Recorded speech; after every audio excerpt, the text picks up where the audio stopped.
भारतीय वाल्मीकि धर्म समाज भावाधस दीम के राष्ट्रीय प्रमुख वीरेश बीएम अनारे जी ने कि संत गाडगे जी की जन्मदिन जयंती पर बोलते हुए कहा कि संत गाडगे जी महाराज शिक्षा और स्वच्छता के लिए जीवन पर्यंत कार्य करते रहे।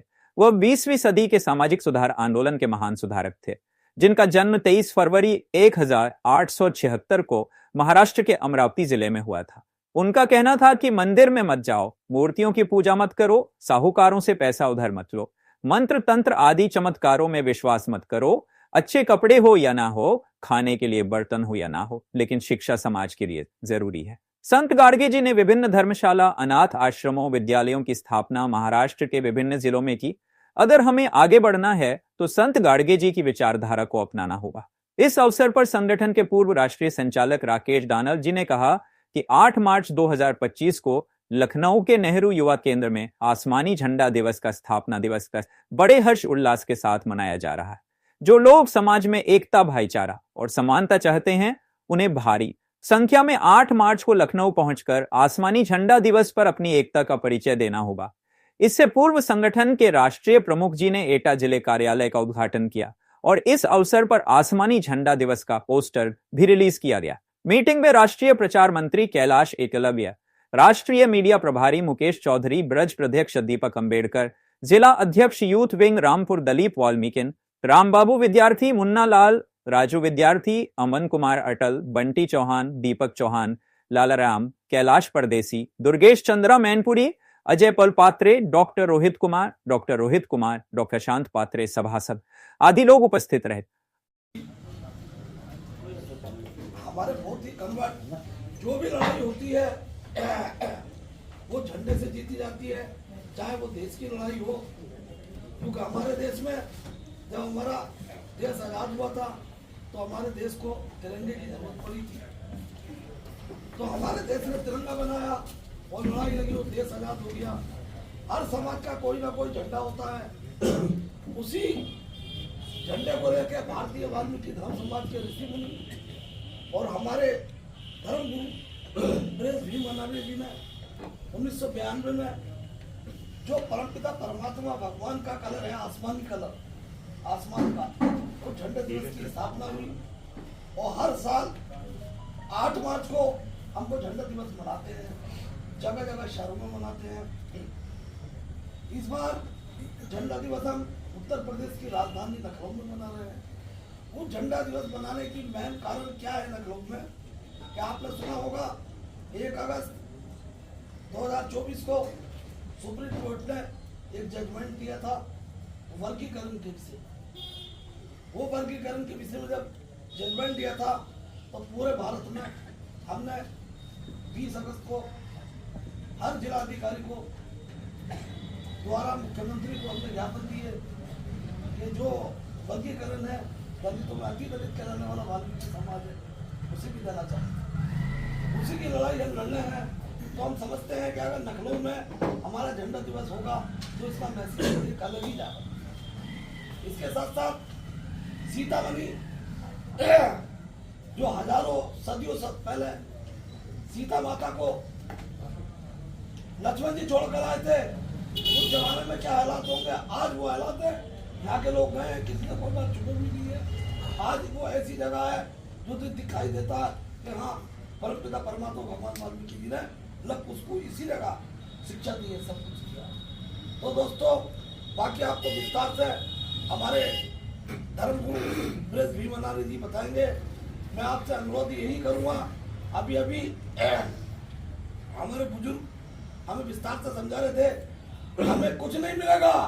हमारा जो आस्था है वो परमपिता परमात्मा भगवान वाल्मीकि में है और हमारा जो रास्ता है वो अम्बेडकर साहब में है। हमें आधी रोटी कम खाना चाहिए, अपने बच्चों को पढ़ाना चाहिए, हमें इधर उधर और भगवानों में ना भटक के अपने परमपिता परमात्मा भगवान वाल्मीकि जी के रास्ते पर चलना चाहिए। इन्हीं शब्दों के साथ मैं अपनी बात को विराम देता हूँ। जय वाल्मीकि जय। इस सरजमी पर पहुंचे अपने धर्मगुरु जी के साथ एटा के लोगों का बहुत बहुत धन्यवाद कि उन्होंने हमें बुलाने का यहाँ आने तक का मौका दिया। सबसे पहले परमपिता परमात्मा भगवान वाल्मीकि के चरणों में नमन। करोड़ों करोड़ों दलितों के मसीहा डॉक्टर भीमराव अम्बेडकर जी के चरणों में नमन। और आज जिस मिशन से हम यहाँ आए हैं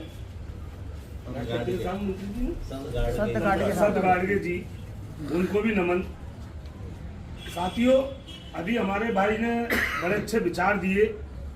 हम तो चाहते हैं ऐसे नौजवान निकल कर आए, जुड़े, एक राजनीतिक पार्टी बनाए। हम आपके साथ हैं।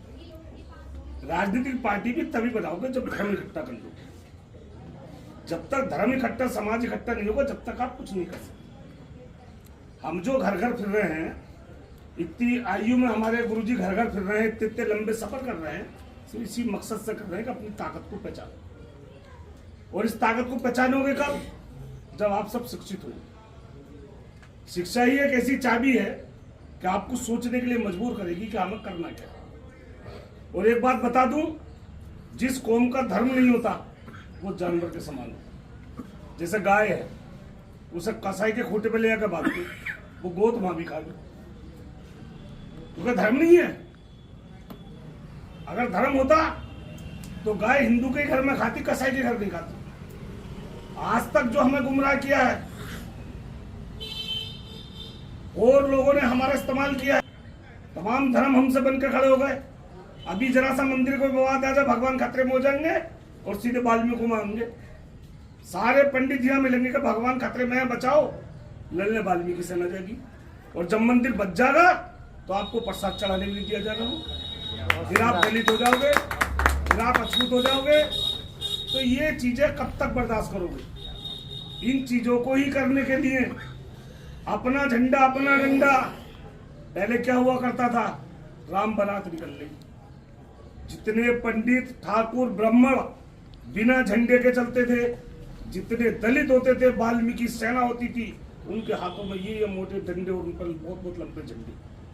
अब वो जहां से प्रभात फेरी चालू हुई और जब वही मंदिर पर आकर घूम कर खड़े हुए, आरती होने का समय हुआ, तो पंडितों ने झंडा आपके डंडे में सिखा लिया और डंडा देकर आपसे कह दिया आप आंदोलन करो, बस मंदिर में प्रवेश वर्जित। ये काम आज तक हम लोगों ने किया। आज आपको भावाधन संगठन ने, हमारे धर्म गुरुओं ने, झंडा भी आपका और डंडा भी आपका, उसको लेकर चलिए, समाज की ताकत बनाइए, इकट्ठा होइए। अगर आप इकट्ठा होंगे, यहाँ के लोग अगर सारे भावाधन संगठन से जुड़ जाएं और सब एक मन बना ले कि हमें फला पार्टी को सपोर्ट करना, और आप घोषणा कर दे कि यहाँ का वाल्मीकि समाज फला पार्टी को सपोर्ट करेगा, बड़े से बड़ा नेता आकर आपको घुटने चुमेगा। लेकिन दुख की बात है, इलेक्शन आते ही कोई कांग्रेस में चला जाएगा, कोई समाजवादी में चला जाएगा, कोई बहुजन में चला जाएगा, और कहीं नहीं जाएगा तो चुपचाप बैठा रहेगा। प्रत्याशी को पता है कि मुझे पहुए शाम को पहुंचाने हैं, वोट अपने आप पड़ जाए। ये पोजीशन हमारे समाज की, हमें भी तो बदलना होगा। इसलिए मेरा आप सबसे निवेदन है, अपनी ताकत को पहचानो, बहुत ताकतवर लोग हो आप, और अपने इष्ट देव को पहचानो, जिसके नाम से हम खाते हैं बिकते हैं। हम अपने आगे सागर लगा लें या कुछ भी लगा लें, लेकिन हैं राकेश वाल्मीकि। जब राकेश वाल्मीकि हैं हम, तो हम भगवान वाल्मीकि ही मानने वाले होने चाहिए, हमारा फिर और कोई धर्म नहीं होना चाहिए। 8 मार्च को बड़ी संख्या में पहुंचकर राजधानी लखनऊ में अपनी ताकत दिखाइए, क्योंकि सारी पार्टियों के नेता लखनऊ में ही बैठे हैं। अगर आप कम संख्या में होगे तो आप कमजोर गिने जाओगे, और अगर बड़ी संख्या में इकट्ठे होगे तो आने वाले समय में आपकी पूछ होगी, आपको लोग बुलाएंगे। वो इसलिए सोच से ही वहां रखा गया है ताकि वाल्मीकि समाज की ताकत हर पार्टी के नेता को दिखाती जाए कि वाल्मीकि समाज कितनी बड़ी तादाद है। इसलिए हाथ जोड़ के निवेदन है आपसे कि 8 मार्च को सारे काम छोड़ें, भाई से कहें, चचा से कहें, भतीजे से कहें, भांजे से कहें, सबको इकट्ठा करके और 8 मार्च को लखनऊ पहुंचने का काम करें, ताकि आपकी ताकत और जो हमारे धर्म गुरु हमारे साथ फिर रहे इनकी ताकत और जो भाई साहब ने कहा है उस मिशन को पूरा कर सके। इन सब के लिए हमें इकट्ठा होना बहुत जरूरी है। ऐसे ही 26 अप्रैल है, उसको भी सीताबनी में बड़ी ताकत में पहुंच के सफल करने का काम करें। और यहाँ पर सभी के साथ जय वाल्मीकि। वाल्मीकि शक्ति, भीम तुम संघर्ष करो, हम तुम्हारे साथ भीम हैं। तुम संघर्ष करो, हम तुम्हारे साथ हैं। जो बोले सो निर्भय भगवान वाल्मीकि महाराज की। उपस्थित धर्म विरोध सभी को मेरा जय वाल्मीकि। कई लोगों ने बड़े अच्छे विचार दिए हैं। सबसे पहले संत गाडगे जी महाराज को नमन करना चाहूँगा। संत गाडगे जी महाराज, जैसा कि हमारे राष्ट्रीय प्रचार मंत्री जी ने बताया कि वो अपने ही अति दलित समाज से थे और धोबी बिरादरी से संबंधित थे, जिनका जन्म आज ही के दिन 23 फरवरी 1876 को महाराष्ट्र के अमरावती डिस्ट्रिक्ट है वहाँ पर हुआ था।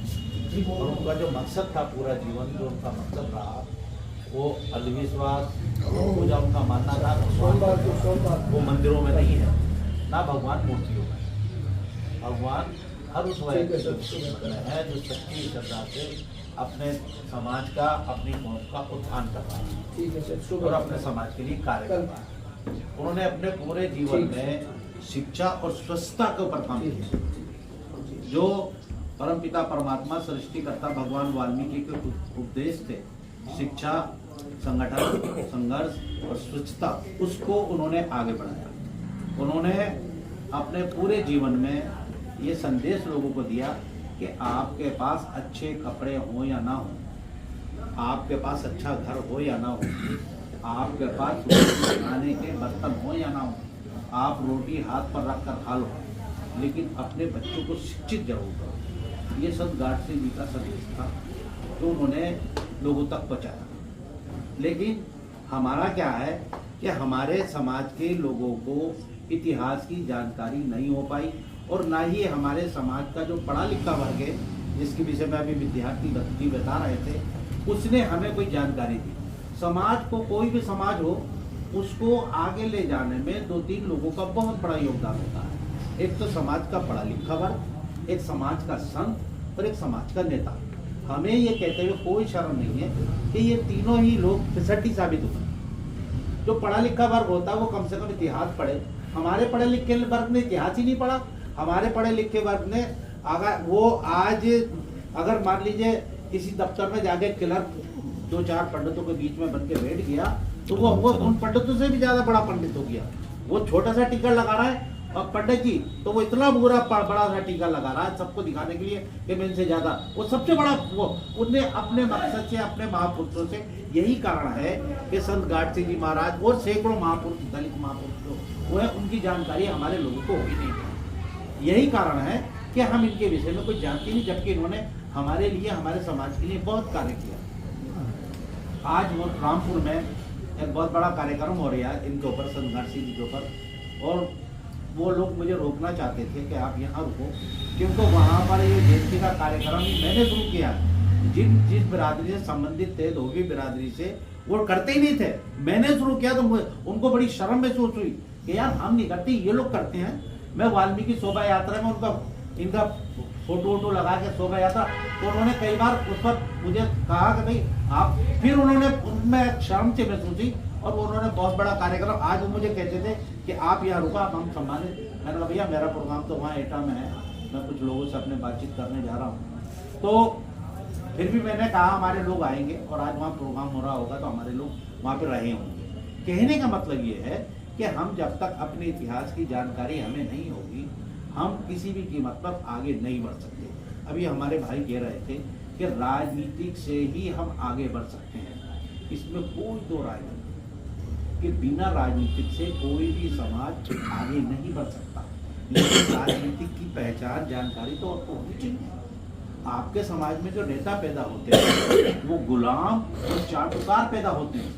ऐसे लोग ही राजनीतिक पार्टी में आगे बढ़ते हैं। अब आप कहते हो अपनी राजनीतिक पार्टी बना लो। अपनी राजनीतिक पार्टी बनाने के लिए, जिस समाज के लिए आप राजनीतिक पार्टी बना रहा हो, उस समाज को वो चेतना तो होनी चाहिए कि ये समाज हमारे लिए, ये बंदा, फलाना बंदा, विद्यार्थी जी मेरे लिए लड़ाई लड़ रहे हैं। उसको जब ये एहसास ही नहीं है कि राजनीतिक पार्टी मेरे लिए बनाई गई है, तो आप किसके लिए राजनीतिक पार्टी बनाओगे? ऐसी बात नहीं। ये इस पर प्रयास नहीं कर रहे हैं लोग, बहुत प्रयास कर रहे हैं। लखीमपुर खीरी के रहे सिद्धार्थ जी हैं, बेचारे लगे हुए हैं, उन्होंने अपनी राजनीतिक पार्टी बना रखी। एक पंजाब के भी हैं और भी कई बहुत लोगों ने, हरियाणा, कोई ऐसा, दिल्ली में भी एक, वो कानपुर के थे बेचारे, वाल्मीकि समाज के सरदार जी थे, उन्होंने भी अपनी राजनीतिक। लेकिन ये जानते हैं, ये समाज जो है, हमारा जो समाज है वो ऐसा समाज है आपने देखा होगा ट्रेन में दो तरह के लोग सफर करते हैं।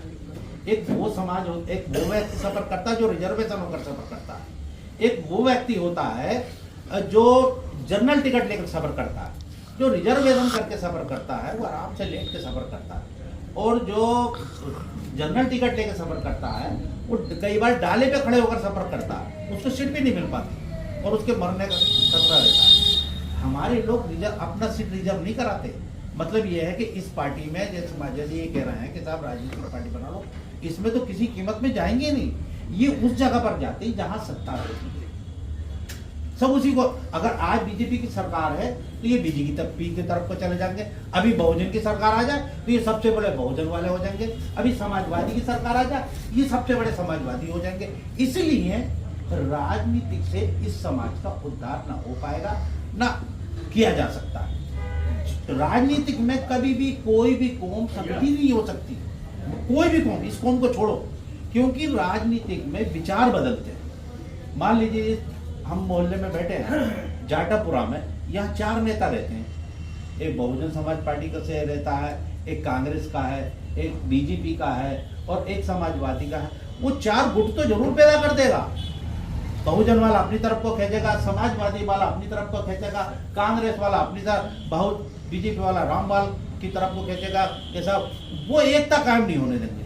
एकता का मात्र रास्ता धर्म आदि है अनंत, जिसके बीच में कोई मिलत नहीं। अभी ये बात कर रहे थे आरएसएस की, साहब आरएसएस भी भाजपा को मानती है।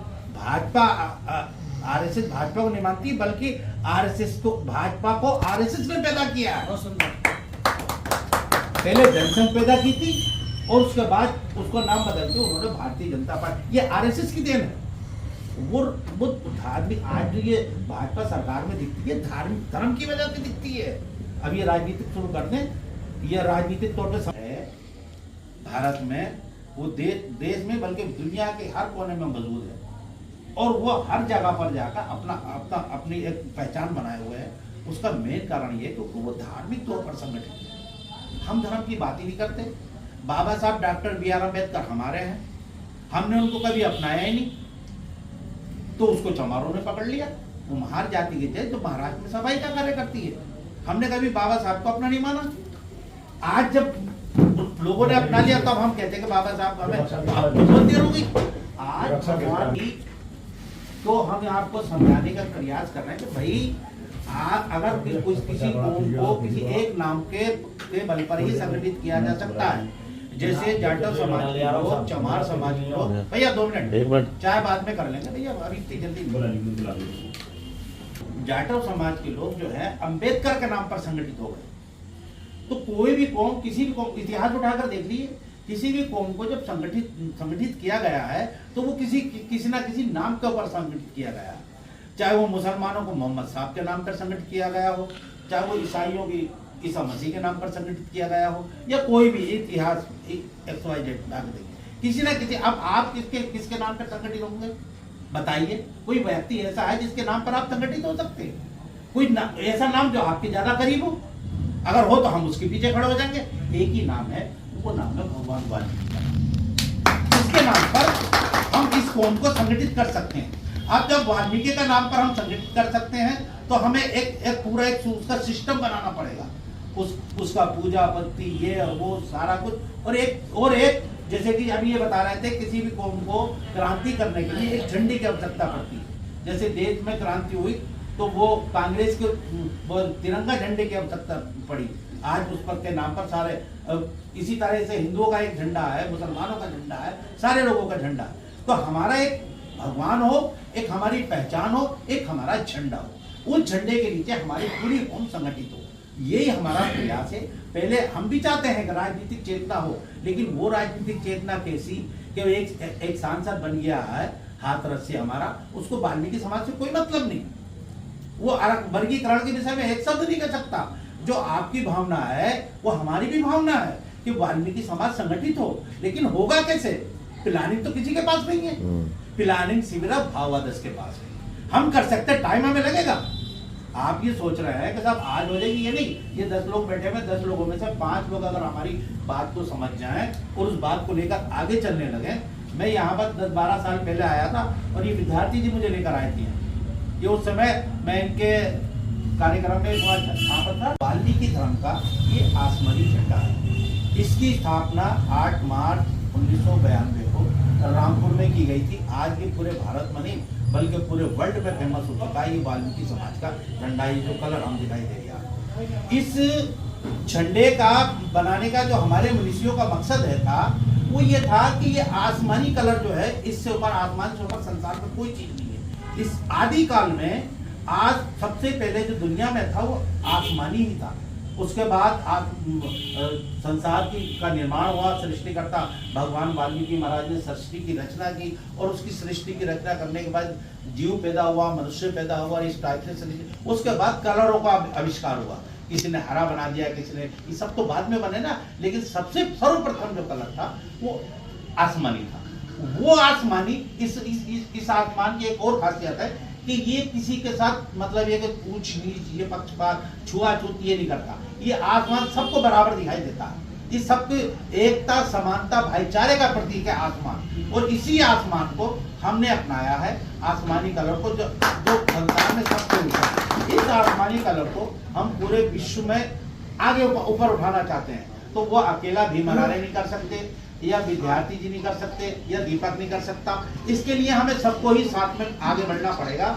और हम पिछले साल हमने इसको रामपुर में किया था, उससे पहले मुरादाबाद में किया था। इस बार हमने ये सोचा है कि चूंकि इस आसमानी विचारधारा को पूरे देश में फैलाना है तो लखनऊ से अच्छी जगह हो ही नहीं सकती। तो हमने वहाँ एक कार्यक्रम रखा है और वहाँ पर एक जो लोग लखनऊ जाते हैं, परिवर्तन चौक है जहाँ पर भगवान वाल्मीकि की बहुत बड़ी प्रतिमा लगी हुई है, वहाँ पर हम ध्वजारोहण करेंगे और वहाँ से भगवान वाल्मीकि की आराधना करके बाद फिर एक पदयात्रा, आसमानी ध्वज यात्रा निकालेंगे जो पूरे लखनऊ में घूमकर उस कार्यक्रम स्थल पर पहुंचेगी। उसको करने के पीछे मकसद ये है कि लोगों में ये पैदा करना है कि ये भी एक कोई क्रांति हो रही है जिसकी शुरुआत यहाँ से की जा रही है। अब मीडिया में जो भी जैसे अपने माध्यम से, इसके पीछे हमारा मकसद ये है, यहाँ इसीलिए हम यहाँ पर आए हैं कि बड़ी संख्या में आप ज्यादा से ज्यादा संख्या में वहाँ पहुंचे, अधिक से अधिक संख्या में लोगों को जोड़ें भारतीय वाल्मीकि धर्म समाज से, भावादर्श से। ये एक विचार है, ये संगठन में आपको ये बता दूं कि ये